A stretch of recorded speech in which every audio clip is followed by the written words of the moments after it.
Bonsoir et bienvenue sur le plateau de l'Esprit des Lettres, votre émission consacrée aux livres de religion et de spiritualité. KTO vous la propose chaque mois en lien avec le Jour du Seigneur, la Procure, où nous sommes ici installés comme chaque mois, place Saint-Sulpice à Paris, dans une vraie librairie. Dans l'état de crise, de tumulte de la société française, oserons-nous poser la question du bonheur ? Oui, nous allons la poser et même y répondre. Alors n'attendez pas de nos trois invités, de leurs 3 livres, des recettes, des trucs, mais plutôt une longue méditation, une lente sagesse. Frère Jacques Benoît Ancher, bonsoir. Bonsoir. Vous êtes un dominicain français, on le voit à votre habit, professeur assistant à l'université de Fribourg en Suisse. Et avant la vie religieuse, vous avez étudié l'économie, la sociologie, ce qui vous a conduit aujourd'hui à enseigner notamment les questions de doctrine sociale dans cette université en Suisse. Et vous publiez au CERF un livre au titre assez provocateur, mais très accessible d'ailleurs pour tous. Découvrez la doctrine sociale de l'Église avant d'aller voter. Alors ça paraît un petit peu tardif, mais en fait non, parce qu'il n'est pas trop tard pour aller voter pour les législatives, évidemment, chacun choisissant ce qu'il veut choisir, ce n'est pas des consignes de vote. Et surtout, il n'est pas trop tard pour se mettre à jour sur ce qu'on appelle la doctrine sociale de l'Église, et vous le faites de façon limpide. Monseigneur Patrick Chauvet, bonsoir. Bonsoir. Alors, je ne vous présente pas, vous êtes connu des téléspectateurs de KTO et d'autres, bien sûr, puisque vous êtes le recteur de Notre-Dame de Paris, la cathédrale sinistrée par l'incendie du 15 avril 2019, il y a 3 ans, et vous êtes depuis, en quelque sorte, l'un de ces visages, mais aussi l'un des hommes qui veillent au chevet de son relèvement, puisque vous êtes un peu une plaque tournante entre les autorités publiques et puis l'Église. Alors vous racontez tout ça dans un livre publié chez Plomb, Au cœur de Notre-Dame, journal d'une Renaissance, le sous-titre est très important, qui est aussi, nous allons le voir, une renaissance intérieure. Parce que de l'événement dramatique, vous passez à l'événement intérieur de la conversion profonde au Christ.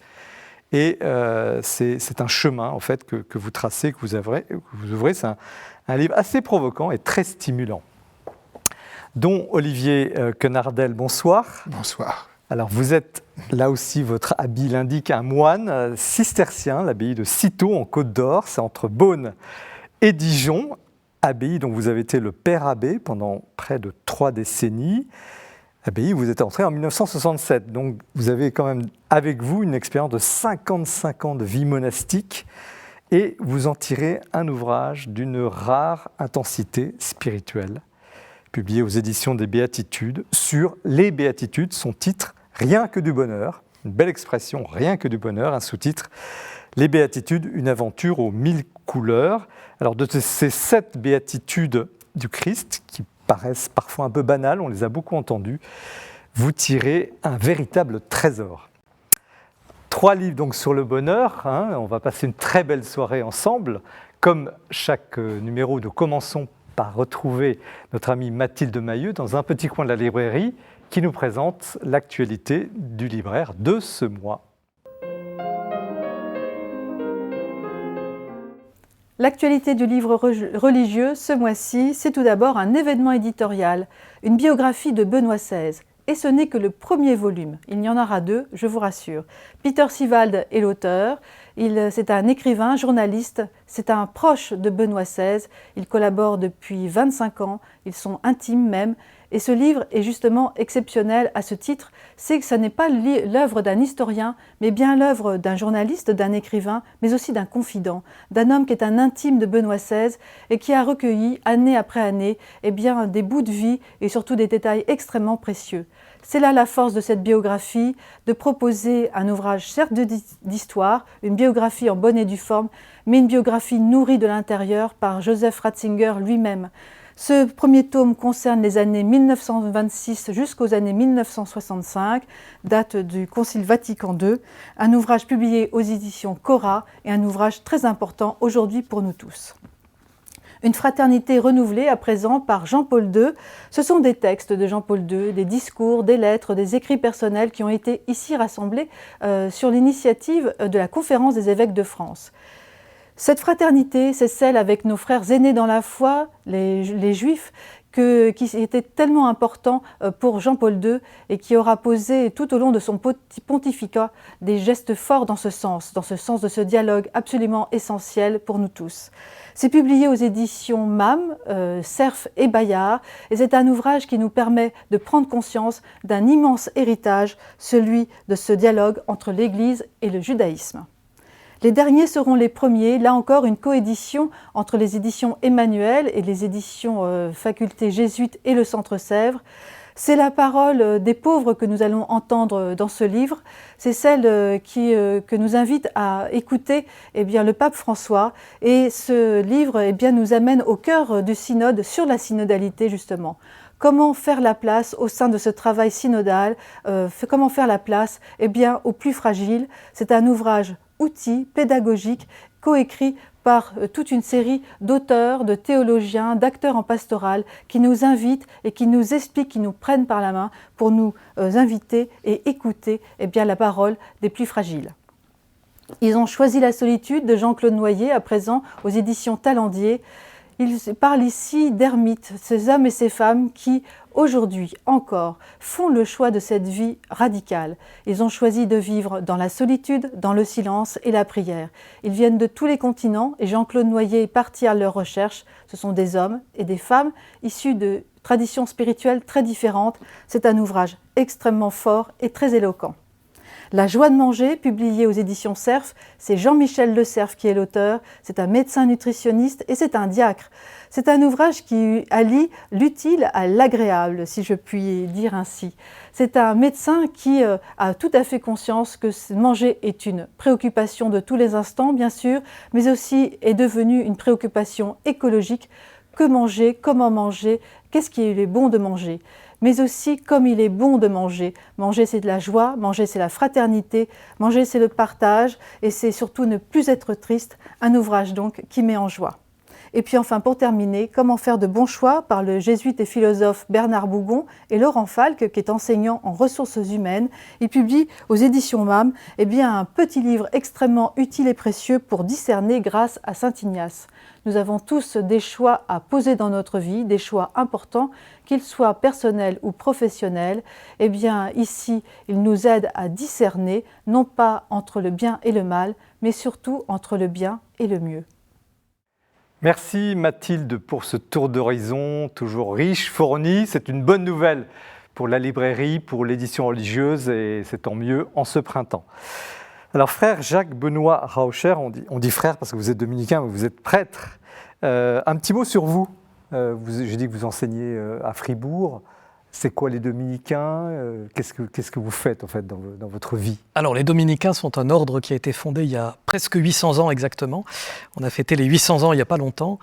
Et notre devise, une de nos devises est la vérité. Donc on recherche la vérité, qui est le Christ évidemment. On aide les autres à cheminer sur cette voie, et en particulier, entre autres choses, dans la recherche intellectuelle. C'est pour vaste sujet. Voilà. Donc là, vous publiez ce livre au Cerf, Découvrez la doctrine sociale de l'Église avant d'aller voter. Alors j'hésite un peu, je voulais vous demander pourquoi ce livre, mais d'abord pourquoi ce titre quand même ?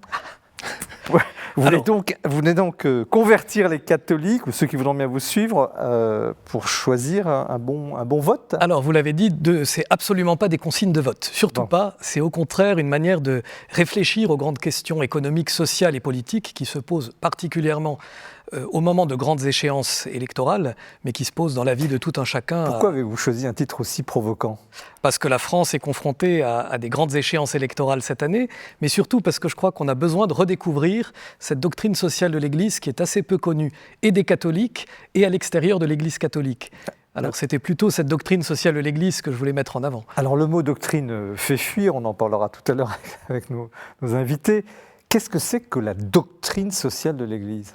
Alors on peut l'entendre sous deux aspects. L'aspect le plus courant, c'est, on pourrait dire, l'ensemble de l'enseignement des papes depuis 1891, puis la grande encyclique Rerum Novarum du pape Léon XIII, qui, au moment de l'industrialisation, réfléchit sur les mutations de la société et de l'économie de son temps pour voir comment un chrétien peut se positionner. Ça, ce serait le sens le plus courant. Et c'est là où il innove, en deux mots, sur les syndicats et tout ça. Voilà, sur la porte. condition ouvrière, sur beaucoup de choses qui encore aujourd'hui nous marquent. Et puis, de façon plus générale, c'est tout ce patrimoine judéo-chrétien sur la manière dont un croyant se situe dans la société dans laquelle il vit. Alors, on peut remonter à la Bible. Et le livre, il est sur quoi? C'est depuis le 19e siècle? Il est un peu sur les deux. Et ça, j'y tiens parce que souvent, on réduit la doctrine sociale de l'Église à une succession d'encycliques. Mais je crois qu'on a une tradition beaucoup plus ancienne dont on peut être fier sur ces questions. De fait, vous citez beaucoup de textes, de textes de papes et tout ça. Et vous approfondissez grosso modo 5 thèmes. Il y a la guerre, la question de l'argent, les migrants, le travail, l'écologie. Je dis ça pour situer parce qu'on n'aura peut-être pas le temps de tout développer. Mais peut-être sur la question un peu plus brûlante de la question de la guerre, qui est quand même aujourd'hui au cœur de l'actualité de façon tellement dramatique. Vous posez la question vous expliquez ce que pense l'Église de la guerre. Alors, qu'en est-il aujourd'hui ? Alors déjà, ce qu'il faut voir, c'est qu'il y a une certaine évolution, et encore jusqu'à une période assez récente, c'est-à-dire qu'il y a toujours eu une reconnaissance d'une possibilité de ce qu'on appelle une guerre juste. Et beaucoup de grands auteurs chrétiens ont développé cette perspective, avec un certain nombre de critères dans lesquels on ne va pas rentrer effectivement. Mais quand même, si, oui. Qu'est-ce que c'est qu'une guerre juste ? Oui, parce que le terme peut paraître choquant, et particulièrement choquant pour des chrétiens. Il y a 2 grandes familles de critères pour une guerre juste. Il faut que la raison pour laquelle on entre en guerre soit justifiée et que la manière de faire la guerre ne soit pas non plus quelque chose qui laisse libre cours à toutes les cruautés possibles et imaginables. Une sorte de proportion dans la violence, on peut dire ? On peut dire ça comme ça. En tout cas, une volonté d'encadrer le plus possible. Alors ça, c'était une position de l'Église et vous dites qu'aujourd'hui, elle évolue ? Alors notamment avec l'encyclique Fratelli Tutti du pape François, dans laquelle il dit « On ne peut plus aujourd'hui parler de guerre juste », il le dit clairement dans cette encyclique. Alors pour 2 raisons, en particulier parce que les outils, on pourrait dire les armes, se sont développés, les armes atomiques notamment changent complètement cette idée d'une possible riposte proportionnée qui pouvait encore être mentionnée au Moyen-Âge, et puis aussi parce qu'on a un développement des institutions internationales dont on pouvait espérer qu'elles aident à pacifier finalement les relations interétatiques. Et peut-être qu'aujourd'hui, on voit que les choses sont devenues plus compliquées, mais c'est quelque chose auquel l'Église a toujours été très attachée, c'est le développement de ces institutions internationales. Mais est-ce que c'est tenable ? Par exemple, prenons le cas de l'Ukraine, objectivement agressée, en tout cas envahie pour des raisons qu'on ne va pas développer ici, qui sont justifiées par la Russie, mais ce n'est pas le sujet. Il y a des entités militaires qui entrent sur le territoire de quelqu'un, ou votre voisin, le monastère à côté de chez vous, vient voler les poires de votre... Vous défendez. Il est légitime de se défendre. Alors, est-ce que la guerre juste intègre la légitime défense ? Il y a cette perspective, en fait, qui consiste, et d'ailleurs toute la réflexion sur la guerre juste, consistait à se rendre compte qu'on ne vit pas dans un monde pur et parfait. Ça, je crois que c'est quelque chose qu'il faut bien rappeler aujourd'hui aux chrétiens, parce qu'il y a parfois un peu cette tendance d'imaginer qu'il faudrait espérer que le royaume des cieux soit déjà sur cette terre. Et je crois que toute la réflexion morale, et notamment morale sociale de l'Église, elle prend en compte cette réalité-là. Non, on ne vit pas avec des gens qui sont des saints, on ne vit pas dans le royaume des cieux, et donc parfois, on est obligé d'adopter un comportement qui est... Oui, mais là, vous ne répondez pas à ma question, parce que si le pape dit il n'y a plus de guerre juste, une guerre peut-être légitimement motivée par la défense. Est-ce que ça, c'est toujours possible ? Je ne crois pas qu'il est complètement jeté à la poubelle, ce concept de guerre juste, qui appartient quand même à une tradition assez vénérable, mais il met en garde contre un usage trop facile qu'on aurait pu avoir de ce concept, en disant aujourd'hui, le cadre ayant tellement changé qu'on ne peut plus utiliser terme à terme le même concept que celui qui existait au Moyen-Âge. Mais l'idée de dire qu'on est obligé, en pratique, de jouer avec la réalité, ça, évidemment, il ne le rejette pas. Alors on vous écoute avec intérêt et vous verrez que la lecture du livre est très claire, très limpide sur des concepts parfois un peu complexes, on a l'impression, mais en fait non, c'est des réalités très concrètes. Alors on ne va pas déflorer le livre, il y a la question des migrants, je le disais, le travail, la question de l'argent qui est un chapitre passionnant. Comment est-ce que l'Église travaille, évolue sur ces sujets-là ? Parce que c'est au cœur d'une actualité, la question économique est mouvante, vous êtes bien placé pour le savoir, ça a été votre métier à une époque. Est-ce qu'elle fait appel à des spécialistes? Et vous-même, comment vous travaillez sur ces sujets-là? Alors je crois que ce qui est passionnant dans ce domaine, justement, c'est de voir que à la fois l'Église, effectivement, évolue en écoutant des spécialistes, en regardant comment le monde évolue aussi. On le disait, on n'est plus au Moyen-Âge. Quand Léon XIII écrit son encyclique, l'industrialisation n'a plus rien à voir, évidemment, avec la société telle qu'elle était même 200 ans auparavant. Donc, évidemment, il y a une évolution en tenant compte de l'évolution des connaissances, de l'évolution de la vie sociale, économique, politique. Et en même temps, il y a la possibilité de s'appuyer sur quelque chose qui dure. Et ça, je crois que c'est quand même un équilibre qui est extrêmement, parfois périlleux à tenir, mais extrêmement passionnant aussi. D'où le nom de doctrine, d'ailleurs. D'où le nom de doctrine. Alors, une dernière question avant de demander passer la parole à nos invités. Pourquoi, en réalité, l'Église ne donne pas de consigne de vote? Puisque vous dites, avant d'aller voter, mais vous dites, je ne donne pas de consigne de vote. Pourquoi l'Église ne donne pas de consigne de vote? Alors, elle ne donne pas de consigne de vote, mais elle ne laisse pas non plus les fidèles absolument dépourvus de réflexion.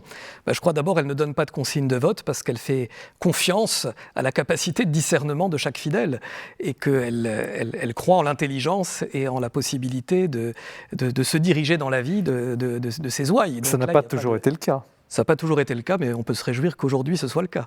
Alors, Monseigneur, Père, qui a envie de réagir? Que pensez-vous de cette approche de la doctrine sociale de l'Église? Moi, je vais réagir. Non, mais n'ayez crainte. D'abord, je trouve que c'est vraiment une urgence, parce que moi, je rencontre nombre de chrétiens, quand on leur parle de la doctrine sociale, ils nous regardent en disant « mais qu'est-ce que c'est que ça ?» Donc je pense que c'est une urgence, effectivement, de transmettre cette doctrine. Et cette doctrine, naturellement, n'est pas quelque chose, vous l'avez évoqué avec la guerre, n'est pas figée. Mais comment, aujourd'hui, on a besoin de critères? Parce qu'on est quand même dans un monde qui bouge tellement que les fidèles sont complètement perdus. Et donc il y a au moins des critères. Bon, que la charité, ça le soit là, ben voilà, c'est le critère pour nous. Et Dieu sait que la charité marque quand même dans la doctrine sociale. L'amour, c'est quand même notre priorité dans le discernement. Mais je pense que les gens ne prennent plus le temps de s'asseoir pour discerner. Et heureusement, nous avons notre liberté de conscience pour voter, mais c'est vrai qu'il faut au moins être éclairé. Et je crois que la doctrine n'est pas dévalorisée, bien au contraire. Je pense qu'elle est d'une actualité, pour moi, très féconde. Père Quenardel, alors, vu du monastère cloîtré dans lequel vous êtes, qui n'est pas complètement fermé au monde, évidemment. D'abord, je peux dire que je me souviens que nous avions eu, à Cîteaux, il y a 7 ou 8 ans, une session sur la doctrine sociale de l'Église, qui avait été tout à fait intéressante par l'archevêque de Lille actuel. Alors, je dois dire, j'ai lu intégralement votre livre et je l'ai lu avec... alors, bien, en plus, c'était quand même en amont de nos élections qui allaient avoir lieu. Et je trouve votre livre d'une grande qualité pédagogique, très accessible, très bien construit, à la fois dans l'enracinement de vos textes qui sont les grands documents pontificaux, mais la parole de Dieu, y compris des pères monastiques, auxquels j'ai été forcément, même Saint-Benoît, à qui vous faites honneur. Je trouve que c'est sur la question des migrants, par exemple, avec l'hospitalité, parce que c'est une véritable question pour nous. Saint-Benoît, l'accueil de l'étranger, pour lui, c'est... Alors justement, cette question, elle est très très sensible aujourd'hui. Vous en parlez, il y a un chapitre qui est consacré, ça a été un des sujets de l'élection et ça va être encore un des gros sujets des législatives. Comment aborder ce sujet avec, disons, tact? Est-ce que cette émigration, elle est à sens unique ou justement la doctrine sociale ne dit pas des choses là-dessus? Alors voilà, justement, je crois que c'est intéressant de regarder la longue tradition de l'Église. Et on voit que, y compris dans la Bible, on a évidemment toujours ces paroles très fortes qu'on connaît du Christ qui s'identifie à l'étranger, mais même dans l'Ancien Testament, de Dieu qui s'identifie proprement parlé à l'étranger. Et en même temps, je dois dire qu'en travaillant la question, je l'ai découvert aussi, on a aussi une réflexion sur finalement qui est-ce qu'on peut accueillir. Et on se rend compte que accueillir parfois trop largement, ça peut être dangereux pour sa foi, ça peut être dangereux pour l'équilibre de sa communauté, qu'elle soit nationale ou que ce soit la communauté monastique qui reçoit. Donc il y a aussi une réflexion. Et la question du développement local aussi, du développement des pays d'où viennent ces personnes qui sont obligées de partir. Voilà. Ouais. Ça c'est un point important aussi. C'est un point aussi qui est important, de dire, Jean-Paul II a cette expression qui dit les migrations sont souvent un mal, mais parfois un mal nécessaire qui peut apporter malgré tout beaucoup de bien au monde. Mais il commence en disant c'est quand même un mal parce qu'on ne quitte pas sa terre de gaieté de cœur. Alors, Monseigneur Chauvet, vous êtes quand même habitué à voir des gens, des hommes politiques. Est-ce que cette doctrine sociale, elle est de droite ou de gauche ? Ça dépend comment vous allez faire la lecture de la doctrine sociale. La vôtre. Pour bon nombre, on va dire qu'elle est, allez, tenez, centre-gauche. Oui, d'ailleurs, vous le dites dans le bouquin. Oui. Mais oui. Je ne dis pas tout à fait de centre-gauche. Non, vous dites ça peut être interprété comme ça, et de centre-droit aussi. On entend des fidèles nous parler du pape François en disant, voilà, il est de gauche. Mais qu'est-ce que ça veut dire, il est de gauche ? Non, il nous parle de l'Évangile. Alors peut-être que l'Évangile est de gauche, ça c'est un autre problème, mais je ne pense pas. Je crois que c'est... Nous lisons, on ne peut pas lire l'Évangile avec des catégories politique. Mais vous parlez du problème des migrants, qui est un problème quand même qui est grave, effectivement, qui est au centre aujourd'hui des discussions, de se dire, en tout cas, qu'est-ce que nous, peuple qui accueillons les migrants, comment nous les accueillons ? Moi, c'est aussi ma question, c'est que moi j'ai rien, et puis il faut qu'ils viennent, surtout si les gens fuient, comme on le voit bien pour l'Ukraine, comment les Ukrainiens sont accueillis, parce que voilà, le cœur est généreux, le cœur de l'homme est généreux, et donc face à des drames, il faut, et que ça soit n'importe quel pays, ils vivent des drames, mais de se dire, nous, il faut au moins se poser la question, est-ce qu'on a une dignité ? Qu'est-ce qu'on leur propose ? Parce que si simplement pour les enfermer dans une pièce en disant, on va attendre que ça se passe, voilà. Est-ce que, quand j'étais curé de paroisse, on prenait des personnes et se dire, est-ce qu'on est prêt à les accompagner sur le long terme ? Sur le long terme, leur donner une structuration, de donner un enseignement, voilà. Alors, c'est très exigeant. Il y a énormément de thèmes, c'est la richesse aussi de ce livre. Un dernier point, parce que le temps passe trop vite dans cette émission, sur chaque livre, c'est la question peut-être de l'influence. Est-ce que, et je vous pose la question, Père Quenardel, est-ce que, justement, vous qui êtes dans un monastère cloîtré et qui avez malgré tout une influence, est-ce que cette doctrine sociale de l'Église, finalement, ou ce que dit l'Église sur la société, peut avoir un certain impact, et lequel ? Moi, je suis convaincu que la doctrine sociale de l'Église, elle peut, et c'est pour ça qu'elle existe d'ailleurs, et qu'elle souhaite avoir un impact sur la population. J'en ai une preuve pour moi évidente, c'est que nous venons de changer d'archevêque à Dijon, on a un nouvel archevêque maintenant, et que j'allais tous les ans au vœu de notre ancien archevêque, qui finalement, devant tout l'aréopage qui était présent, déversait la doctrine sociale de l'Église, quel que soit, qu'on soit de gauche, et tout le monde applaudissait. Donc des hommes politiques, des élus... Aucun problème. Mais quand on entend, à votre livre, vous avez l'art dans votre livre, à chaque fin de chapitre, après avoir fait l'histoire, la parole de Dieu, de ressaisir ça dans un point important, la dignité de la personne humaine. Et ça, tout le monde y est sensible, chrétien ou pas chrétien, et on est en plein dans l'Évangile. La destination universelle des biens, question d'argent, oui. C'est fondamental. La solidarité qui ne le serait pas, la subsidiarité. Et puis alors, je crois que c'est votre dernier chapitre, avec le pape François, le tout est lié quelque part. Et c'est ça qui, en même temps... L'écologie, évidemment. Non, moi, je pense qu'elle est... Alors, pour moi, elle est ni de droite ni de gauche, mais elle est vraiment dans l'esprit de l'Évangile. Oui. Père, alors vous aurez le mot de la fin sur ce plateau. Surtout, effectivement, pour revenir sur cette question de droite-de-gauche, non, je crois qu'elle fait une unité Et c'est aussi Oui. ça qui est extrêmement intéressant, spécialement aujourd'hui, c'est qu'elle donne quelque chose qui est unifié, qui repose sur une vision de l'homme et sur une vision de sa finalité. Et ça, on n'a plus beaucoup ça dans beaucoup de pensées politiques ou de pensées sociales. Et ça, c'est une vraie richesse. Et c'est pas un supermarché, je pense, où on pourrait dire, voilà, je vais prendre un aspect et pas un autre. Non, il y a quelque chose d'unifié.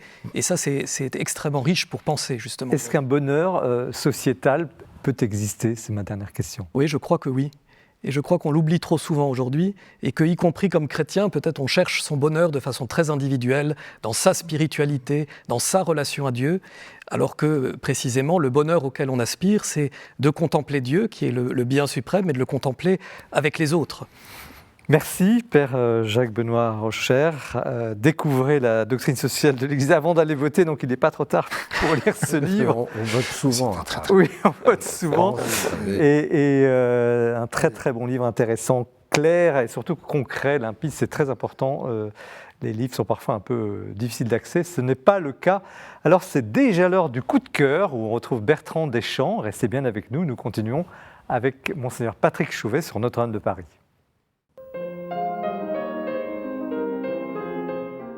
15 ans après sa mort, la personnalité et l'œuvre profondément originale de Christiane Singer n'en finit pas de rayonner auprès d'un public de plus en plus large.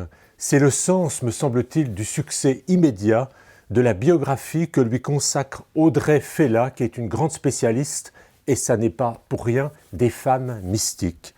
En même temps, les éditions Albin Michel, qui sont un peu l'éditeur historique et principal de Christiane Singer, et il faut leur rendre hommage, republie 2 livres tout à fait introuvables, 2 romans de jeunesse de Christiane Singer, La mort viennoise et La guerre des filles, qui sont des romans historiques méconnus et qui se passent en Bohême, en Autriche, bref, dans l'ancien empire austro-hongrois.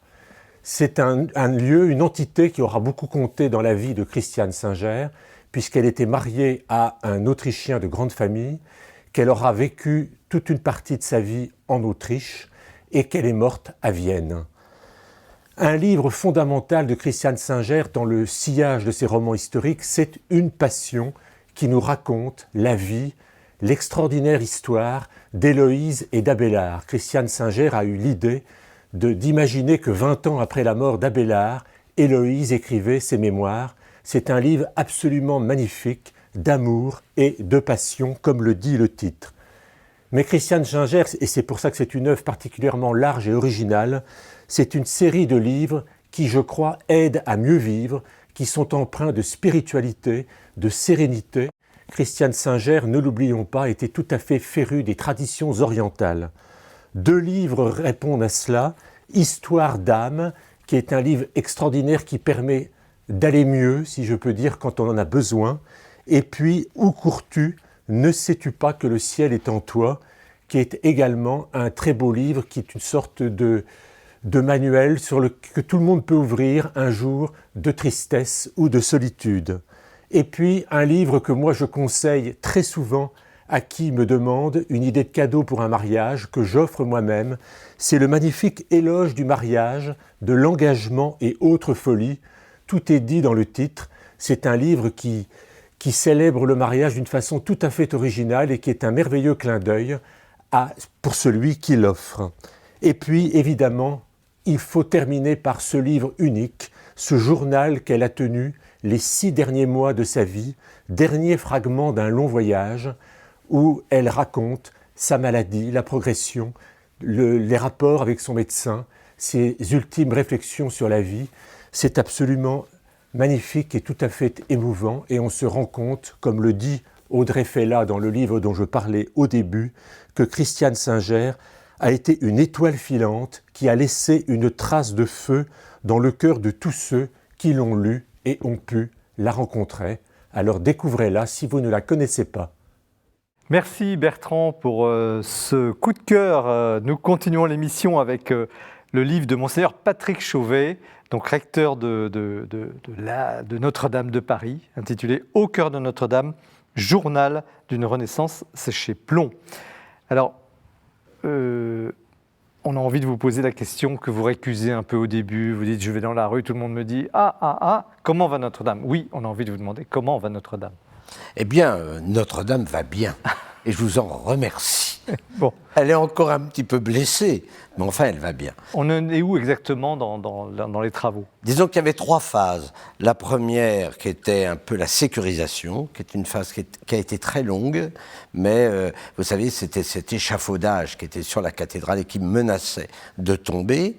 Ensuite, on a fait l'analyse un peu de la situation, et là, on arrive au 3e temps, si je puis dire, où on va quand même reconstruire la cathédrale. C'est-à-dire les voûtes, celles qui sont la grande voûte qui a disparu naturellement. On va refaire la forêt, c'est-à-dire la charpente. Nous avons déjà coupé les chênes, 1000 chênes. Et puis on va faire la flèche. Et j'allais dire, ces 3 chantiers vont être faits en même temps. Ça, c'est un défi. Et je trouve les architectes des monuments historiques extraordinaires. Alors, je sais que la question n'a pas tellement de sens, mais comme certains ont annoncé des délais, des timings, des agendas, est-ce qu'on est dans les temps ou pas dans les temps? Même si à l'échelle de la vie d'une cathédrale, 885 ans, ça veut rien dire. 800, elle a 855, donc 855 ans. Mais quand on a construit la cathédrale, il a fallu 107 ans. Bon, là, c'est pas question, puisque là, on n'avait que en 5 ans.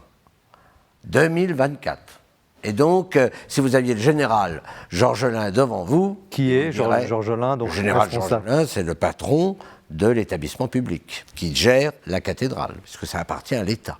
Et donc, il vous dirait, Monseigneur, c'est 2024. Et donc, je dis très bien, c'est 2024. Et d'ailleurs, c'est mon inspiration et je pense qu'on peut vraiment y arriver. Donc d'ici 2 ans, grosso modo, mi-2024 ou fin 2024. C'est ça, 2 ans et demi, je serai devant la porte. On prend date, alors attention, Noël oui, 2024. Moi, je dis même le 8 décembre. Vous voyez, j'ai proposé le 8 décembre. Alors on le À souhaite. quelle heure? Mais on fera ça à 11h30. Alors, on aura peut-être une demi-heure de retard. Oui, bon, on vous passera la vie. Il y a eu des grosses polémiques sur l'aménagement intérieur, sur le style, même sur la flèche. Bon, vous racontez dans le livre, d'ailleurs, c'est truculent, des projets de piscine sur le toit. Oui, j'ai reçu effectivement beaucoup de projets qui m'ont à la fois étonné et qui m'ont fait réagir quand même assez rapidement, parce que je me suis dit, si j'ai une tour Eiffel sur la cathédrale, je me dis, c'est pas possible, on peut pas. Alors, on en est où? Est-ce que le style sera respecté à l'identique? C'est Viollet-le-Duc qui a gagné. C'est-à-dire que la flèche, c'est celle de Viollet-le-Duc. Moi, j'ai milité pour. Pourquoi? Parce qu'on a enlevé, 8 jours avant l'incendie, les statues, puisqu'on était en train de restaurer la flèche. Et donc, toutes les statues, je m'étais dit, mais si on fait une autre flèche, où allons-nous mettre les statues qui font quand même chacune 3 mètres de haut? Dans un salon, c'est un peu compliqué. Donc, et je me suis dit, non, il faut que les... Et donc, voilà, elles sont restaurées, elles sont superbes. Et l'intérieur? Alors, l'intérieur... Dites-nous exactement, parce qu'il y a une grosse polémique sur les éclairages et tout ça. Vous n'allez pas la reconnaître. Pourquoi? Parce qu'on est en train de la nettoyer et la pierre, on retrouve les pierres d'il y a 850 ans, c'est-à-dire la blancheur. Donc vous allez rentrer dans cette cathédrale, vous allez être étonné de la blancheur. Donc l'éclairage va être obligatoirement modifié. On ne peut plus être avec une cathédrale comme qui était sombre. Là, il faut bien réfléchir, les vitraux aussi vont être nettoyés, ce qui fait que la lumière va rentrer, la blancheur apparaît, et donc il faut un éclairage qui permette, j'allais dire, un peu l'intériorité. Vous savez, la grande difficulté, quand vous recevez 12 millions de visiteurs par an, c'est d'essayer d'obtenir un petit peu le silence. Alors, soit vous faites comme moi, je fais de temps en temps, à 19h, on fermait la cathédrale et je restais devant la Vierge du Pilier, tout seul, avec quelques souris quand même qui venaient me chatouiller, mais voilà. Ou alors justement, il faut à 8h du matin. Je dis pas l'envers de votre livre, mais on commence comme on vient de commencer, et puis tout d'un coup, on entre dans un 3e chapitre, où là, justement, c'est l'intériorité, et on entre dans un livre de spiritualité. Donc je vous préviens, contrairement aux apparences, ce livre n'est pas seulement sur la construction, mais c'est aussi un livre d'éducation, de spiritualité, de réflexion sur finalement le bonheur, parce que c'est votre question. Qu'est-ce qui vous a conduit à construire ce livre de cette manière? C'est au début du Covid. le président de la République a dit, qui est toujours le même, puisque maintenant, voilà, il a dit, il y aura un avant et un après. Alors moi, ça m'a interpellé, je dis un avant, un après, oui, l'avant, je vois bien ce qu'on est en train de vivre, mais l'après. Et je me suis dit, je vais lui envoyer le livre. Il me connaît un peu, mais je vais lui dire, peut-être qu'on peut profiter de que tout le monde ait pris conscience de sa fragilité pour changer un petit peu cette société, le problème de l'éducation, revaloriser l'amitié, le rapport au temps. Bon, c'est vrai que je suis parisien, donc à Paris, tout le monde court. Le rapport au silence. Par rapport au silence. La conscience. Et la conscience, comment on forme des consciences. Alors là, vous déclinez un certain nombre de chapitres. Ce qui est frappant, c'est que vous êtes comme si vous étiez hanté par la question de la jeunesse, de l'éducation. Vous dites qu'il y a des choses qui tournent pas rond dans notre société.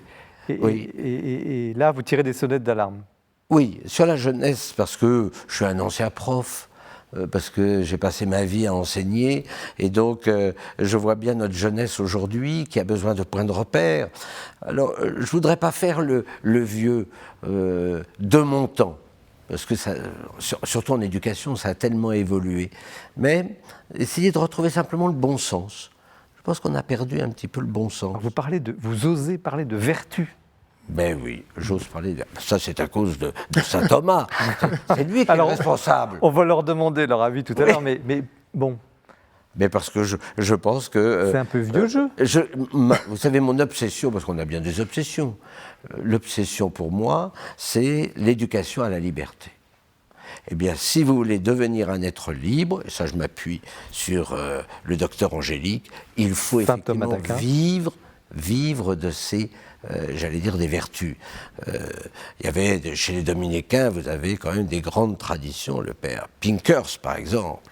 D'ailleurs, j'ai dû piquer ça chez Pinker's. Oui, c'est très classique, hein, c'est très recommandable, vous avouez. Ah oui, c'est pas du tout révolutionnaire. Mais est-ce qu'on peut parler, parce qu'il y a toute une partie, je dirais, humaine, où la vertu, la conscience, et puis après, partie plus spirituelle, sur la prière, le silence, c'est vraiment un cheminement pédagogique, mais y a-t-il une logique du bonheur ?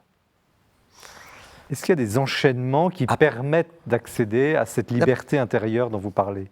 Oui, parce que je pense que d'abord, nous avons été créés pour être heureux.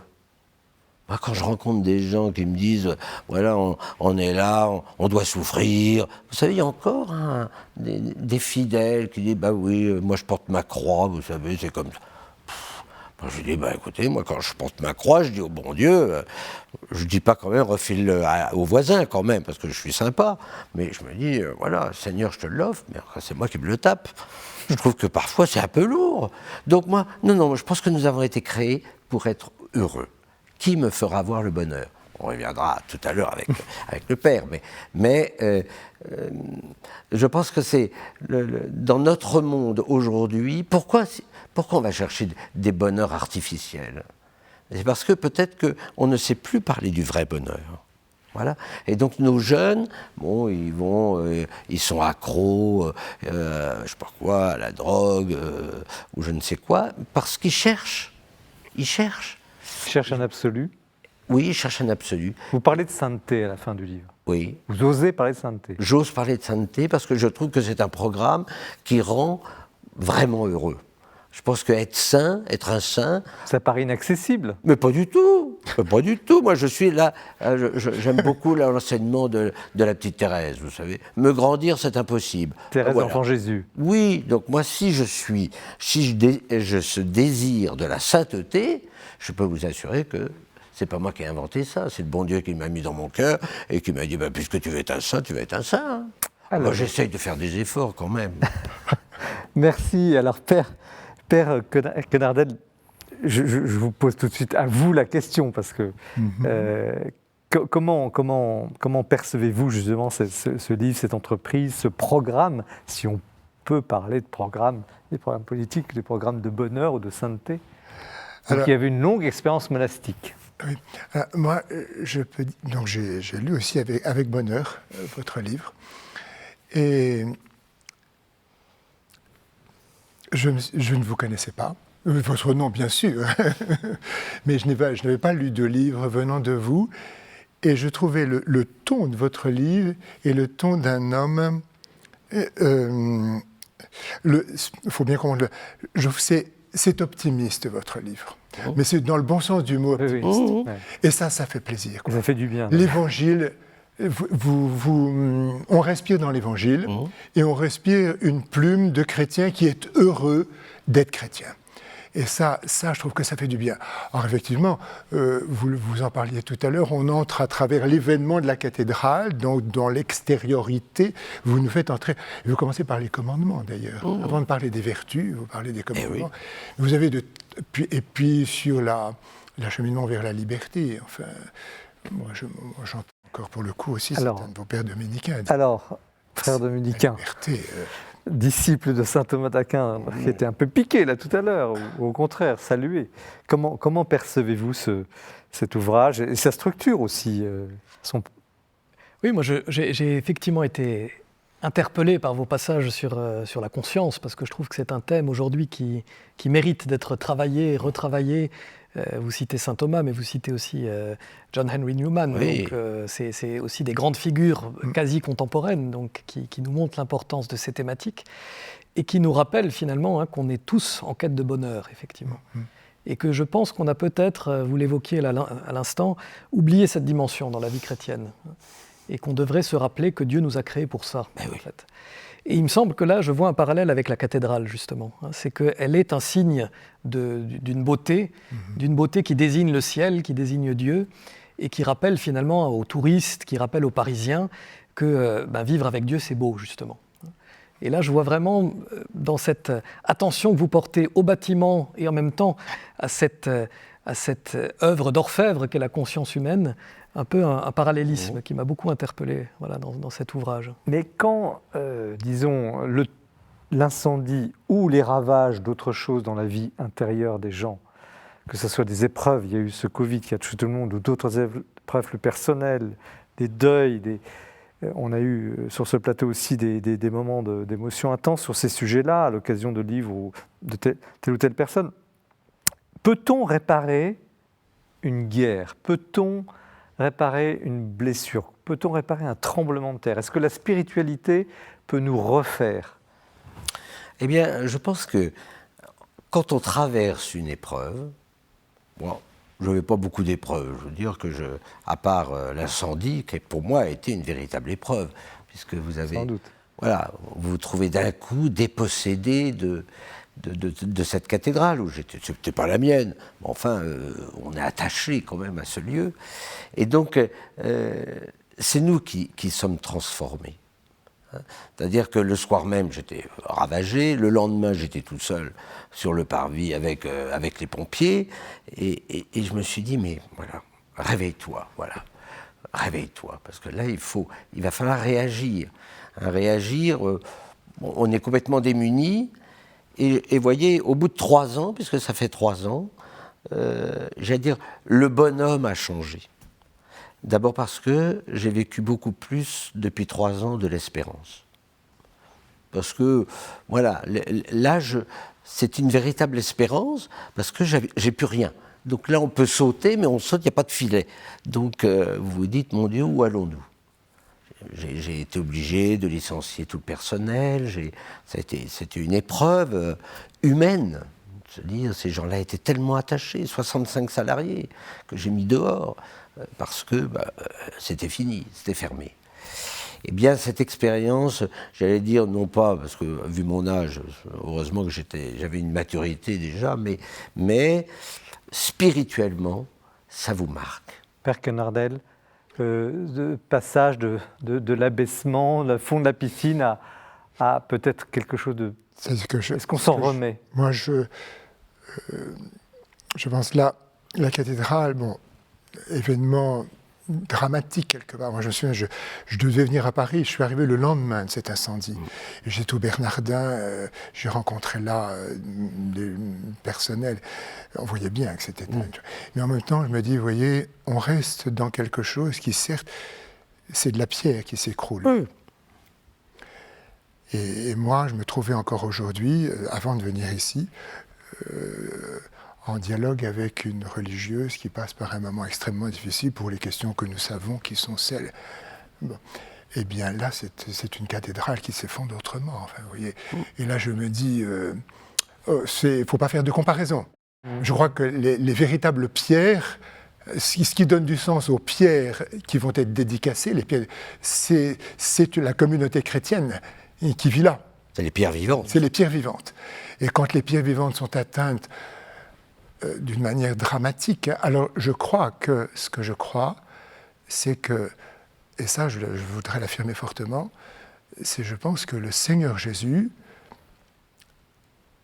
avec la grâce de l'Esprit Saint, nous déverse sur nous, dans nos épreuves, et tout ce qu'il nous faut pour pouvoir franchir ces failles. Mais s'il faut souvent beaucoup de temps, bénéficier de personnes qui sont dans une solidarité ecclésiale, ce qui se passe aussi pour les communautés. Et vous voyez, c'est ça que je ferais comme nuance. Et il faut du temps, mais avec le Christ, Jésus est passé par là, quoi. Au fond, le Christ, c'est un grand échec, quoi. La croix, c'est un grand échec. Père Rauscher.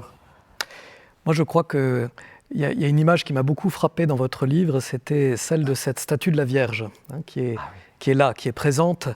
Et je crois que la Vierge Marie, elle rappelle à tout croyant, au fond, qu'à un moment donné, au moment où tout s'effondre, justement, il y en a une qui croit, et que toute l'Église, elle vit finalement dans son cœur, et dans cette espérance qu'elle maintient vivante au soir du Vendredi Saint, tout le jour du Samedi Saint.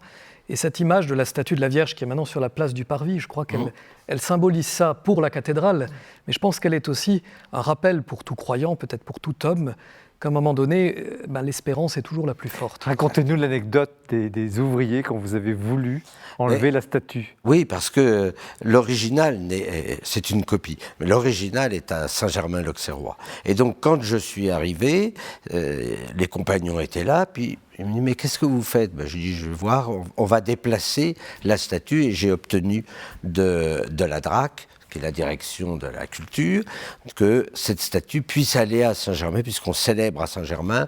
Voilà, pour avoir la Vierge à côté de nous. Je suis très attaché à cette statue, en plus du 14e. Et alors, mais c'était un tollé. Non, monseigneur, surtout ne nous enlevez pas la Vierge. Mais nous, on en a besoin.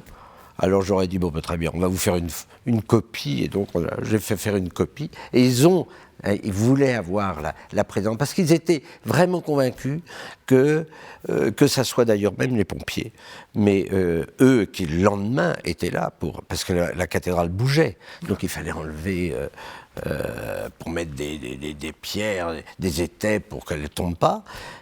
Et c'était très risqué aussi pour eux. Et ils disaient, mais elle nous a protégés. C'est notre mère, c'est notre maman. Voilà, ils disaient maman. Même les non-croyants. Mais oui, même les non-croyants, même de bons musulmans. Alors les bons musulmans, ils aiment beaucoup la Vierge. Hein. Mais ça, c'était très important. Mais même des Africains qui l'appelaient maman. Moi, remarquez, ils ne m'appelaient papa. C'est une très belle histoire, c'est magnifique. Ben oui, c'est magnifique. Est-ce que, je suis un peu provoquant de poser une question comme ça, mais est-ce que finalement, excusez-moi si je vous choque, est-ce que la cathédrale finalement n'a pas plus gagné finalement qu'elle a perdu? Elle a tout perdu, et puis finalement, est-ce qu'on n'est pas, en vous écoutant, en lisant ce livre, on a l'impression que finalement, cette histoire, qui est plus qu'une histoire, cette aventure, cet événement, ce drame, cette renaissance, apporte tellement de choses. Oui, il y a d'un mal, d'un drame, est sorti effectivement quelque chose de beau. D'abord la cathédrale, parce que je pense que vraiment la restauration est superbe, mais aussi toutes les rencontres qu'on a pu, et puis cette dimension, parce que moi j'ai découvert la dimension affective. Comment, croyons ou non, cette cathédrale, comment elle a pu susciter une telle émotion. Alors, à ce titre, j'ai lu, vous me corrigez, qu'il y aurait eu 340 000 donateurs pour atteindre... Du monde entier. Pour atteindre 880 millions. Bon, oui. On va laisser millions de côté, mais on va garder le nombre de donateurs. Alors, vous qui êtes dominicain, sensible, justement vous parliez de la vérité, puis ce dialogue avec la société, comment vous percevez cet élan qu'a suscité l'incendie de Notre-Dame? Qu'est-ce que ça veut dire de la société actuelle, soi-disant laïque, soi-disant sécularisée? Je crois que premièrement, il y a sans doute une sensibilité pour ce qui est beau, qui est partagée par des personnes de tous horizons, et ça je crois qu'il ne faut pas non plus négliger. Et puis, ça rejoint ce que vous évoquiez plus précédemment, là, c'est qu'il y a sans doute une volonté aujourd'hui de trouver des attaches quand même, des repères, hein, sans sombrer complètement, on va dire, dans une nostalgie des temps passés qui seraient glorieux et fantastiques, mais il y a quand même la nécessité de dire on est ancré dans une histoire.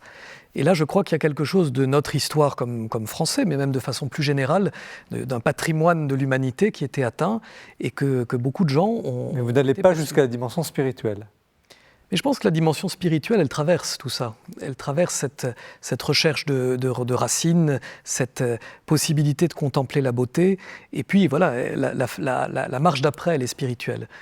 Père Quenardel, cette résurrection, cette mobilisation pour cette renaissance signifie quoi?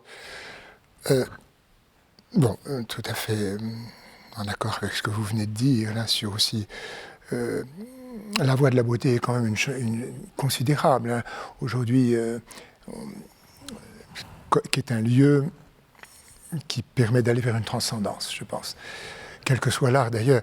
Alors, il me semble aussi qu'au fond, alors dans notre perspective chrétienne, l'homme créé à l'image de Dieu, quelque part, reste un homme religieux, même s'il étouffe cela en lui.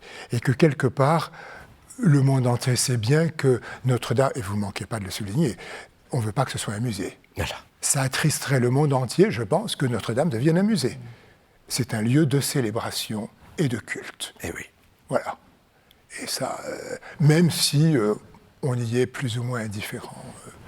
Alors, dernier mot, Père Chauvet, est-ce que finalement ce drame est quelque chose d'un miracle? Pour moi, c'est peut-être encore un peu tôt pour que je puisse dire que c'est un miracle. Vous l'évoquez un peu dans le livre quand même. Oui, parce que le miracle que j'ai vu, c'est effectivement la Vierge du pilier, qui aurait dû éclater puisque la voûte est tombée. Alors le miracle, c'est qu'effectivement, toutes les pierres étaient à ses pieds. Alors ça, je me suis dit, il y a quand même quelque chose. Même le président, qui était avec moi quand on est rentré dans la cathédrale à minuit, après, quand les pompiers nous ont dit, ça y est, le feu est éteint, c'est lui-même qui m'a dit, la croix est là, glorieuse. Alors comme effectivement, la lumière de la lune éclairait la croix, ce qui était aussi un signe que cette croix, on puisse la voir, alors que c'était le chaos dans la cathédrale. Et moi, je lui ai dit, Monsieur le Président, regardez, la Vierge est là. Et de se dire quand même, le miracle, c'est que si la cathédrale est debout, parce qu'elle aurait pu, 5 minutes plus tard, elle pouvait s'écrouler complètement. Hein? Et là, ça aurait été un drame.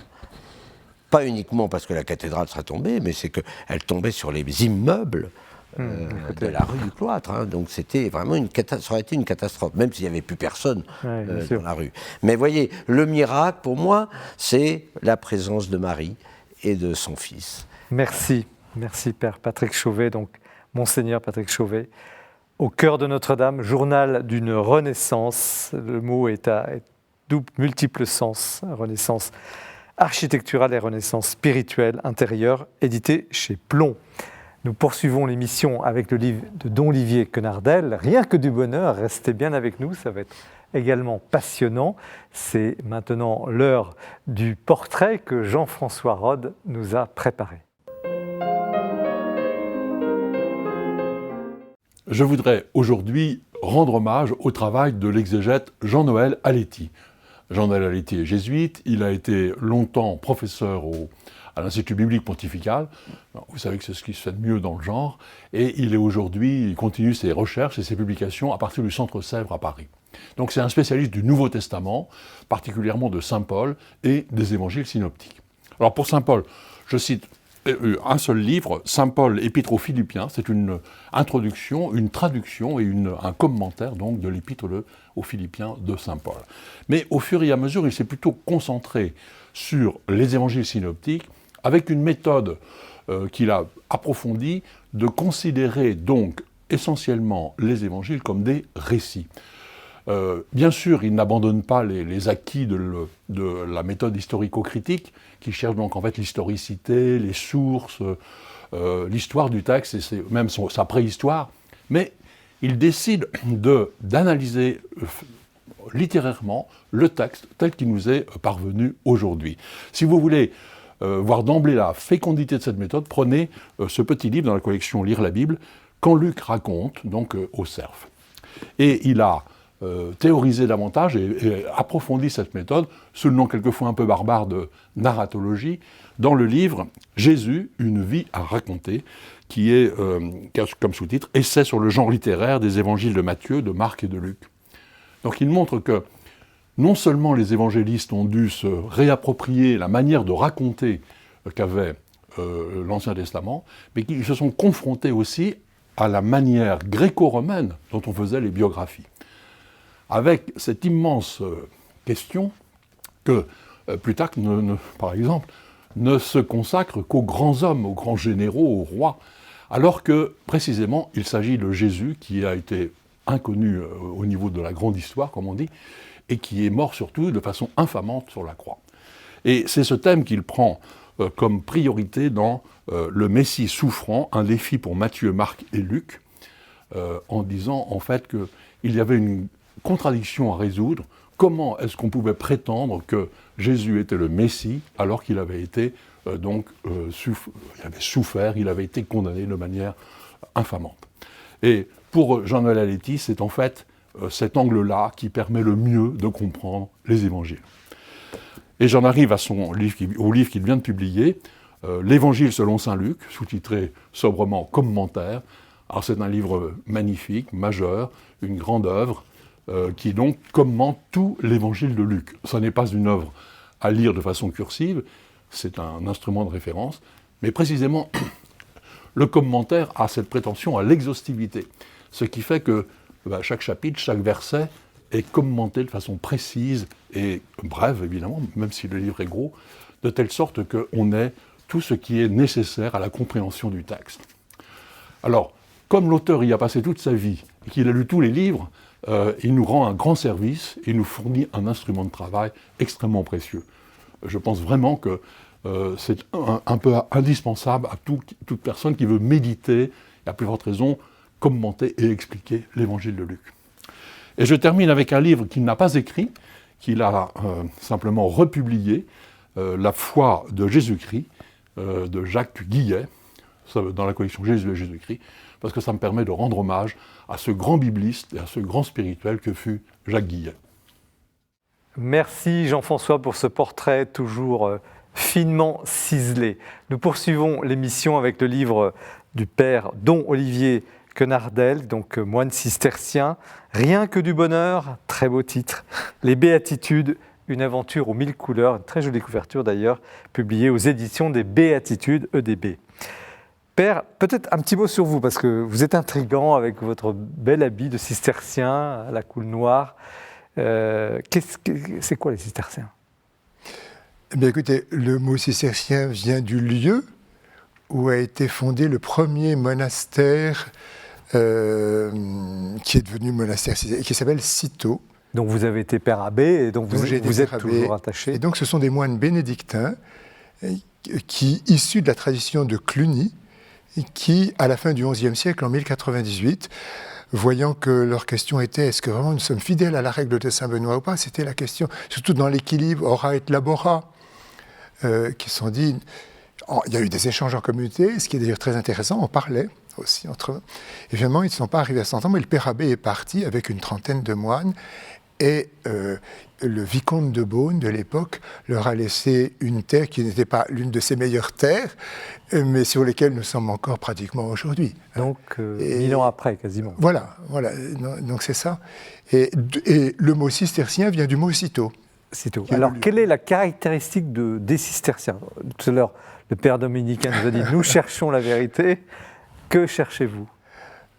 Si vous me demandez la grande question, c'est est-ce qu'ils cherchent vraiment Dieu? C'est ça la C'est vous êtes des chercheurs de Dieu. Des chercheurs de Dieu. Mais maintenant, je crois qu'on peut dire qu'il y a une volonté à la fois d'équilibre monastique, parce que c'était ça qui était l'une des questions, d'équilibre aura, la prière et le travail. Et en même temps, tout ça très lié à ce qu'on a appelé donc la dévotion à l'humanité du Christ. Jésus a travaillé.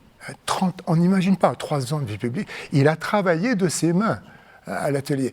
Et donc, si vous voulez, ce que je trouve aussi intéressant, c'est que ceux qui rentraient à Cîteaux, c'était tous les milieux sociaux, mais en particulier les jeunes aristocrates qui sont arrivés avec ça, et qui se mettaient à treiller les vaches, à faire le fumier, etc. Donc il y a une noblesse, quel que soit le travail.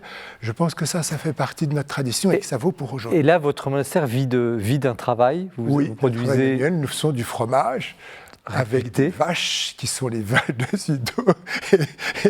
Et donc voilà, vous êtes à la fois agriculteur et cultivateur de Dieu, quoi. Vous êtes on peut dire cela. Très bien. Il y a combien de monastères cisterciens en France ?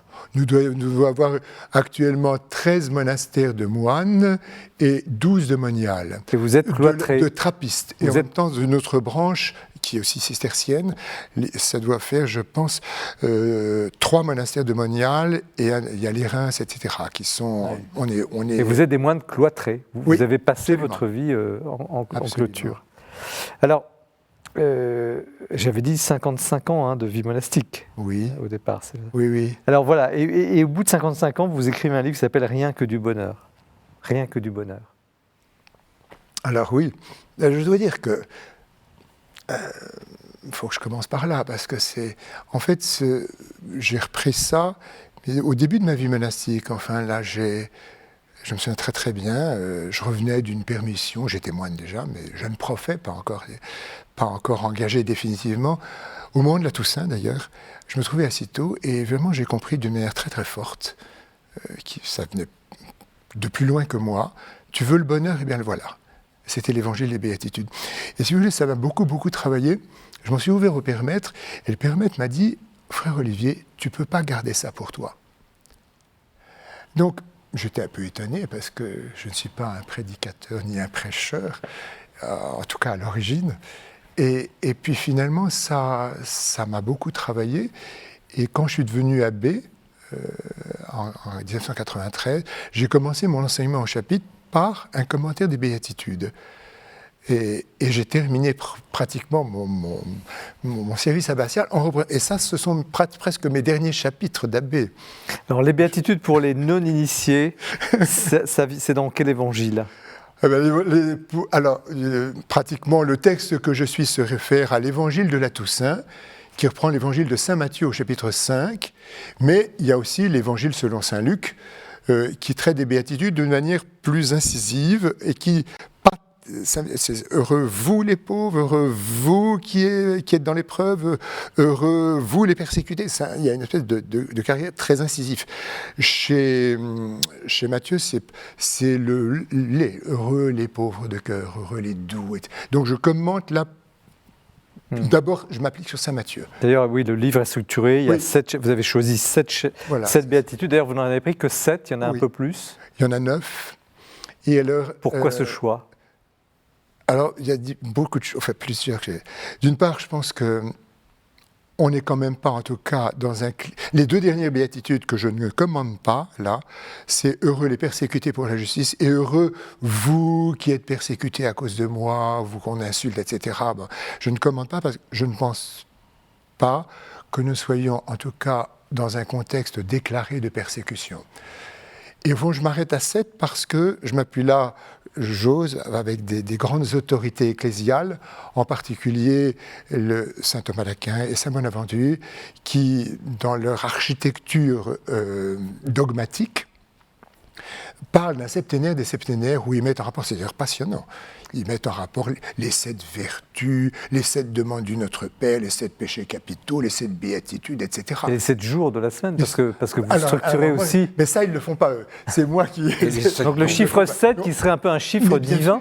Je pense que, j'ose dire quelque part, je pense que plus j'y vais, plus je me dis, je le retrouve très fréquemment. Par exemple, j'ai pensé dans un évangile qu'on avait pendant le carême, Naaman va se baigner, vous savez, Naaman qui dit, le prophète va te baigner 7 fois dans le Jourdain. Oui, oui. Le Jourdain, on a des fleuves bien plus intéressants là où je viens, etc. Mais c'est 7 fois, vous voyez, comme si le chiffre 7, d'ailleurs on le sait, c'est un chiffre parfait, mais en même temps très lié à l'historicité. Alors, ce qui est quand même très troublant dans ces fameuses béatitudes qui commencent toutes par le mot heureux, Oui. c'est le paradoxe. Le paradoxe tout entre, par exemple, heureux les pauvres de cœur, le royaume des cieux est à eux, heureux les doux, ils auront la terre promise, heureux ceux qui pleurent seront consolés. Donc, à chaque fois, un drame, une difficulté, et puis une promesse de bonheur. Comment c'est possible? Comment ça fonctionne? Moi, c'est ça qui me frappe beaucoup, si vous voulez. Je pense qu'en même temps, ça m'a frappé assez vite. Je parle d'une sorte de convenance, vous voyez l'argument de convenance en théologie. Il y a une sorte de convenance, et j'ose utiliser les grands maîtres, je parle d'une musique, comme Mozart disent, ça ne peut pas être autrement que ça n'est. Et pourtant, il n'y a que les musiciens qui peuvent dire, ben oui, c'est ça, mais ceux qui n'y connaissent rien, disent, pourquoi il a mis une double croche ici, et pourquoi il n'a pas mis une blanche, enfin bon. Mais je pense que quelque part, les pères de l'Église, quand ils commentaient l'Écriture, ils faisaient très attention à tout. Ça vient avant ça, etc. Et ça commence aussi bien chez Matthieu que chez Luc par la pauvreté. Et pour moi, et en fait, c'est très difficile de parler de la pauvreté. Parce qu'à un moment, je me réfère au droit canon, on fait un vœu de pauvreté. Donc la pauvreté, dans l'Évangile, elle est positive. C'est la misère qui est négative. Et nous, on assimile pauvreté et misère. La misère déshumanise, mais la pauvreté, la bonne nouvelle, elle est pour les pauvres. Elle humanise. C'est pas.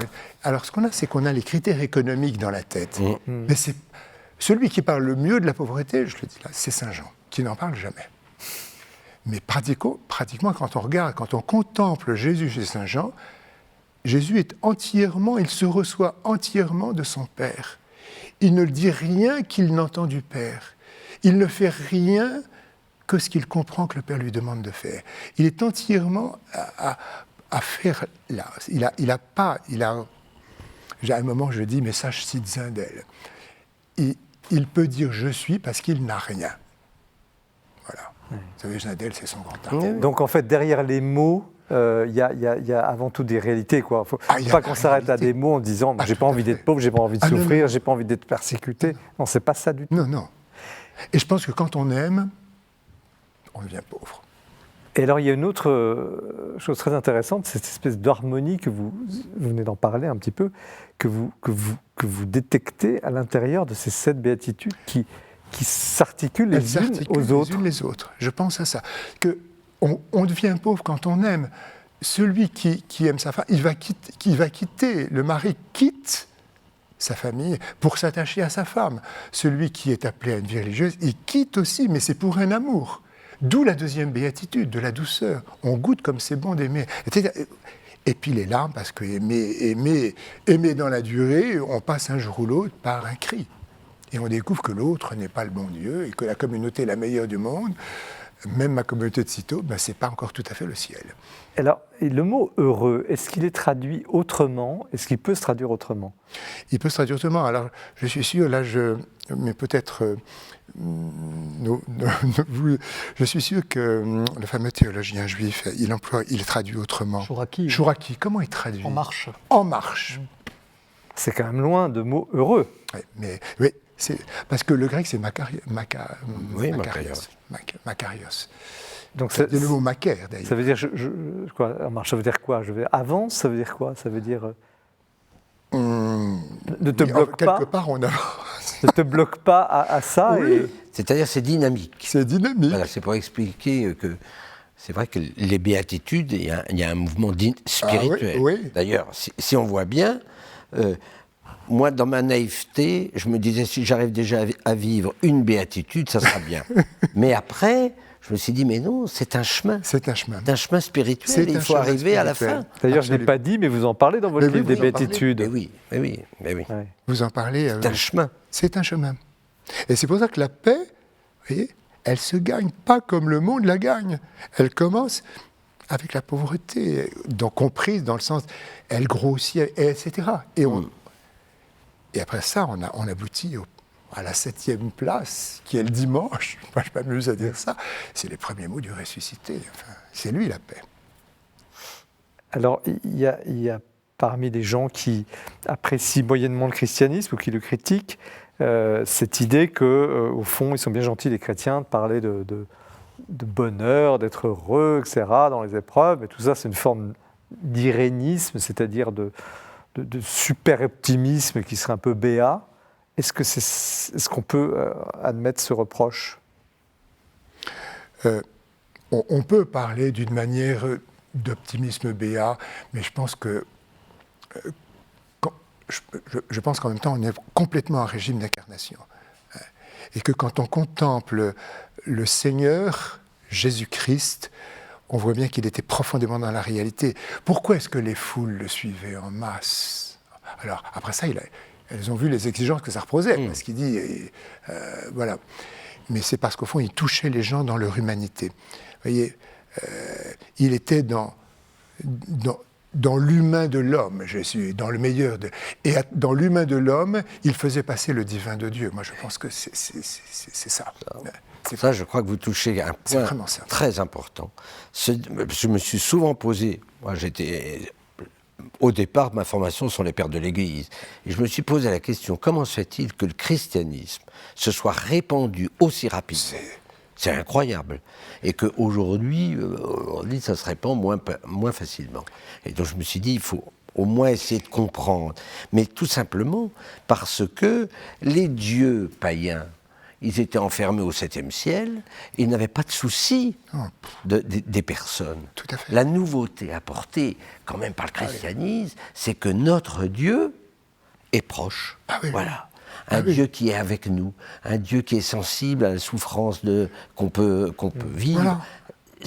Et c'est cette proximité, il faut la retrouver. Alors, ceux qui n'y croient plus, qui n'y croient pas, qui ont du mal à y croire, quels conseils vous donneriez ? Puis on va donner la parole aussi aux frères dominicains.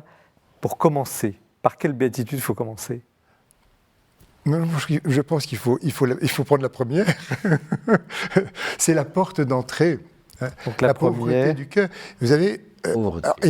mais avec ce dit, au fond, à partir du moment où j'ai de l'amour dans le cœur, je vais m'appauvrir de mon ego, de mon moi.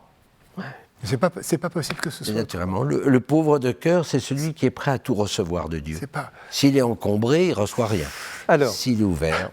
Frère, on ne vous a pas beaucoup entendu. Quelle est votre béatitude préférée ? Justement, heureux les pauvres. Alors au sens social de votre livre... Mais je n'ai pas envie de choisir entre un sens social et un sens spirituel, parce que je crois que justement, en christianisme, les deux sont liés. Et je crois que c'est quelque chose qui est extrêmement important de l'avoir en tête. Il me semble que l'expérience qu'on peut faire de la pauvreté, qui n'est pas la misère, hein, ça c'est très clair, mais l'expérience qu'on peut avoir d'un certain rapport aussi au bien matériel, au bien de ce monde, et aussi dans nos relations humaines, hein, d'une certaine pauvreté. J'ai beaucoup apprécié aussi ce que vous écriviez sur l'amour, qui est aussi fait d'une forme de dépossession. Il y a quelque chose de cette nature-là, quand on est amoureux ou quand on est proche de quelqu'un, on se sent aussi pauvre dans le bon sens du terme, c'est-à-dire on est sans artifice, on fait tomber les masques un petit peu. Ben, je crois que c'est ça qui devrait caractériser notre relation à Dieu, au fond. Et c'est peut-être quelque chose qu'il faut qu'on redécouvre aujourd'hui, parce que des masques, on en met beaucoup dans notre vie sociale, dans notre vie, même dans notre vie religieuse, on peut en mettre. Hein. Oui. Et au fond, ce que le Christ nous dit souvent, c'est bas les masques, hein, dans la relation à moi, mais dans la relation aussi à tes frères. Et ça, c'est tout un cheminement qu'il faut accomplir.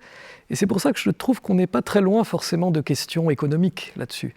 Parce que quand on est dans une société qui valorise beaucoup la consommation, qui valorise beaucoup d'éléments qui sont liés au paraître, ben on n'a pas forcément cette facilité de dire « je laisse tomber un petit peu ces masques, je laisse tomber tous ces biens matériels qui m'entourent ». Il y a quelque chose là de profondément spirituel à retrouver. J'ai été très frappé. Saint Justin, hein, les tout premiers siècles de l'Église, quand il essaye d'expliquer à des païens qu'est-ce qui caractérise la conversion au christianisme, il dit « nous avons un nouveau rapport au bien de ce monde, au bien matériel ». Et ça, je ne suis pas sûr que si on faisait un micro-trottoir à la sortie des églises aujourd'hui, qu'on demandait à des croyants qu'est-ce qui caractérise votre foi chrétienne, ils parlent d'abord de leur rapport au bien matériel. Je crois qu'il y a peut-être quelque chose à creuser là-dessus, parce que quand on relit et les Actes des Apôtres et ces tout premiers auteurs chrétiens, ce n'est pas quelque chose qu'ils mettent tant de côté que ça. Alors, ce n'est pas un misérabilisme pour autant. Ah, pas du tout, non. Alors, quelle est la juste mesure de cette ce que vous appelez la pauvreté, et puis quand même le bien-être? On est assis confortablement, on est dans un lieu assez agréable, il y a des livres à acheter d'ailleurs et à vendre. Tout ça, ça nous fait plaisir, on aime bien aller manger une pizza au coin de la place. Comment articuler ça dans sa vie chrétienne? Alors c'est une question, effectivement, qui est toujours une question d'équilibre. Et je crois que les béatitudes, elles nous parlent aussi un petit peu de ça. Je crois que quand on disait que c'est une invitation à être en marche, c'est une invitation à être toujours un peu en tension, à ne pas s'installer finalement, dire c'est bon, là la pauvreté je l'ai acquise et j'ai plus besoin d'y réfléchir. Non, il y a toujours une attention à se dire est-ce que je suis dans une attitude juste par rapport à ces biens matériels? Après, je pense qu'il ne faut pas non plus se dire qu'il y a une recette miracle. Alors là, je me réfère pour le coup à saint Thomas, qui le dit bien, la pauvreté, par exemple, que peut vivre un roi à son époque n'est pas la même que celle que va vivre un paysan, parce qu'ils n'ont pas le même statut social, peut-être aussi parce que quand on ne vit pas exactement, on n'est plus au Moyen-Âge, on n'a pas la même manière de vivre aujourd'hui notre pauvreté qu'on ne la vivait au Moyen-Âge. Ça ne veut pas dire qu'intérieurement, il ne se passe pas quelque chose, que notre rapport à ces biens matériels, ils sont à ne pas être pensés. Et ça ne veut pas dire ne vivre, on va dire, que d'amour et d'eau fraîche et retourner dans une grotte. Il y a quelque chose du développement économique qui est aussi quelque chose de tout à fait positif. À ce titre-là, au monastère, vous êtes très exigeant sur les questions matérielles. Oui, le respect des biens matériels. Oui, non, ça c'est vrai. Alors saint Benoît demande il dit dans la règle, il demande qu'on prenne soin de tous les biens matériels comme les vases sacrés de l'autel. Oui, il ne peut pas aller plus loin quelque part. Cela dit, ce n'est pas toujours le cas, hélas. Mais si vous me permettez, je suis quand même très frappé de voir comment, quand on parle de la pauvreté de Jésus, j'ai un chapitre là-dessus, c'est pas facile du tout en fait, bon j'en ai dit. Parce qu'au fond, Jésus, il manquait de rien. Moi, je suis un homme qui, la veille de sa passion, envoie 2 disciples, dit « Allez chez un tel, il y aura tout ce qu'il faut pour ça ». Vous voyez comment il faut qu'on révise notre manière de parler de la pauvreté du Seigneur. Puis Jésus avait des relations. Donc vous voyez, il y a bon. Et au fond, je crois que, vous disiez ça, il faut... Un père de famille ne va pas vivre la béatitude de la pauvreté comme un moine. Ça serait un contresens, ça n'a pas de sens. Oui. Vous comprenez ? Oui, très bien. Selon le contexte dans lequel on est, ça sera toujours en même temps de la pauvreté. Ouais. L'appel est... Mais la modalité, elle va avoir des modes un petit peu différents. Alors à quel moment se produit, si vous permettez, le déclic ? Est-ce qu'à un moment donné, même dans votre méditation, dans votre prière, dans votre recherche, il y a ce bonheur qui s'installe? Parce que là, on a parlé de différents aspects, on a approché, mais à quel moment vous êtes heureux? À quel moment la joie, la paix est là? Moi, je dirais, elle s'établit... Elle est plus, maintenant avec mes 55 ans, elle est plus, si vous voulez, dans des montagnes, c'est plus ça, mais c'est plutôt, c'est dans une relation, oui, c'est la relation de grand attachement au Seigneur Jésus qui est présent, pas dans le cœur et puis qu'on rencontre, etc. C'est la vie en présence de Dieu, vous savez, c'est ça qui fait le bonheur. Oui, en présence de Dieu. Et ça devient très simple, parce que le Seigneur nous simplifie beaucoup. Frère, est-ce que ce bien-être, qui n'est pas seulement qu'un bien-être spirituel, a une dimension individuelle, ou a-t-il aussi une dimension collective? Est-ce que cette joie, ce bonheur peut être collectif? Mais j'ai été très frappé aussi dans votre ouvrage, où vous soulignez que Jésus parle des béatitudes souvent au pluriel. Oui, oui. Il dit « heureux les pauvres hein, Oui. pas « heureux toi qui es pauvre », mais « heureux les pauvres ». Et je crois que peut-être on le voit en communauté, en tout cas moi, j'ai pas 50-50 vie religieuse, mais Ça viendra. mais j'espère. Mais c'est vrai qu'on le voit. Il y a aussi une joie à voir les autres heureux. Et ça, je crois que c'est quelque chose qu'on expérimente en communauté, qu'on expérimente peut-être aussi comme prêtre, quand on a ce privilège de participer à des beaux moments de la vie des personnes, hein, que ce soit des mariages ou que ce soit des conversions profondes, des moments parfois plus douloureux aussi, mais on voit l'espérance qui peut être à l'œuvre. Il y a quelque chose qui remplit aussi profondément de joie de voir les autres heureux. Et moi, c'est un peu comme ça que je lis hein, cette béatitude au pluriel, c'est-à-dire non, tu n'es pleinement heureux que quand ton bonheur, il est partagé avec les autres. Donc oui, il y a cette dimension sociale. Mais vous dites partager, mais par exemple, on était en pleine période, et nous sommes encore en période électorale, je ne veux pas politiser le propos, mais quand même, est-ce que c'est une illusion que de penser qu'il serait possible, à l'échelle d'une société, que les béatitudes seraient applicables à l'échelle d'une société et que est-ce que c'est peut-être ce que le Christ a voulu dire, je ne sais pas, dans ces béatitudes, dans cet enseignement Je ne sais pas s'il faudrait les appliquer terme à terme, en tout cas il y a un élément qui me semble extrêmement important, c'est au moins de rechercher ensemble ce qui est bien. Hein, aujourd'hui on est très focalisé sur notre intérêt individuel dont on espère que d'une façon ou d'une autre il va rejoindre l'intérêt de tous, hein, ou au contraire qu'il ne va pas trop déranger l'intérêt de mon voisin. Mais est-ce qu'on réfléchit ensemble à ce qui est bien pour nous, ensemble, à ce qui est bon pour mon voisin par exemple, à ce qui va le faire progresser lui, hein, ou est-ce que je raisonne en fonction de mon petit intérêt catégoriel, en fonction de ma profession, en fonction même peut-être de ma confession aussi, hein. Est-ce que je suis simplement là pour défendre les intérêts des catholiques ou des dominicains ou je ne sais pas de qui, ou est-ce que je raisonne pour essayer avec mes semblables, avec mes concitoyens, à tendre vers ce qui est bien? Et là, je crois qu'il y a quelque chose sur lequel on pourrait avancer. Mais alors justement, mais où en est l'Église là-dessus? Parce que est-ce que les chrétiens, justement, ne sont pas en phase un petit peu de repli?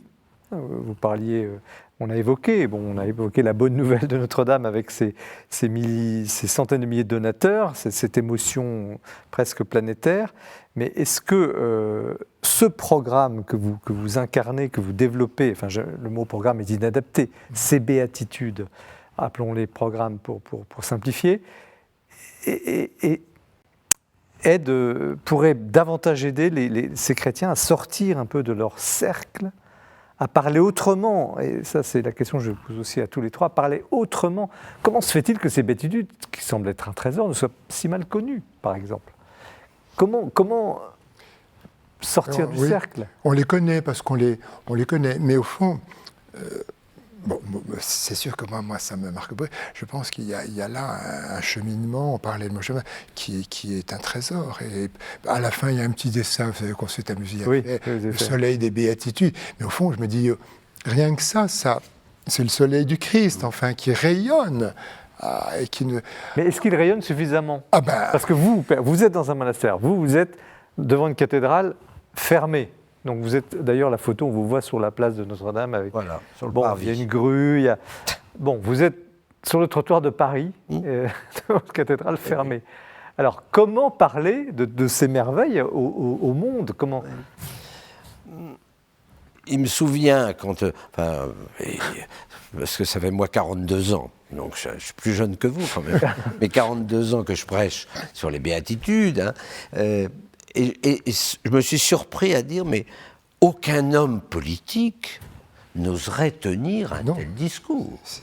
Il n'y a que Jésus pour oser prononcer ça, parce qu'il serait vite renvoyé, on dirait, mais non, attends, tu crois que c'est un programme pour...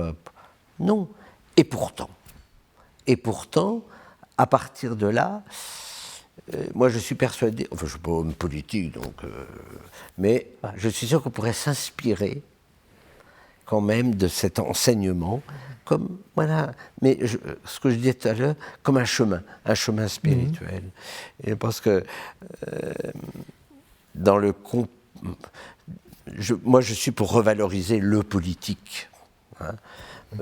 Je le dis dans le livre, hein, le drame aujourd'hui, c'est qu'il faut que nos hommes politiques soient des modèles Hein, et ça, c'est une difficulté. La politique, elle est malade, et que les jeunes, aujourd'hui, délaissent, non pas tellement parce qu'ils disent et ne font pas, mais surtout que, voilà, ils sont pas... Il faut être attiré, quand même.